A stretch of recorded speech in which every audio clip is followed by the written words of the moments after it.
Vous avez été choisi par l'algorithme pour survivre 24 heures dans un lieu dangereux abandonné. Vous pouvez être en solo ou duo. Ne trichez pas. Si vous avez choisi duo, taguez votre ami en commentaire et abonnez-vous pour survivre. Si vous avez choisi solo, vous serez dans un hôpital abandonné, encore alimenté en électricité.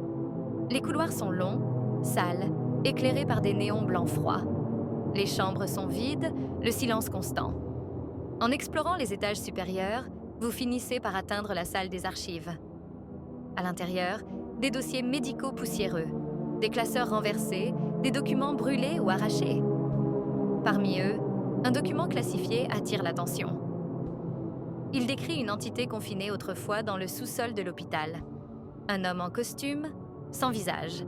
Le rapport mentionne des méthodes de contention, des chaînes, une camisole et plusieurs tentatives de confinement échouées. Si vous avez choisi Duo, vous êtes envoyé directement dans le sous-sol de l'hôpital, là où l'entité était retenue. Les escaliers descendent vers des couloirs en béton blanc sale, fissurés, humides. Des portes de confinement renforcées longent les murs. Certaines sont déformées, d'autres entr'ouvertes. Au fond, la salle de confinement est détruite. Chaînes arrachées, anneaux tordus, structures métalliques renversées. Une camisole de force déchirée est encore visible. Tout indique que ce qui était enfermé ici s'est libéré volontairement. Dans le sous-sol, vous commencez à le voir. Toujours immobile, toujours silencieux. Un homme en costume sombre, sans visage. Il apparaît au bout des couloirs, derrière des vitres, sous les néons. Il ne poursuit pas. Il attend.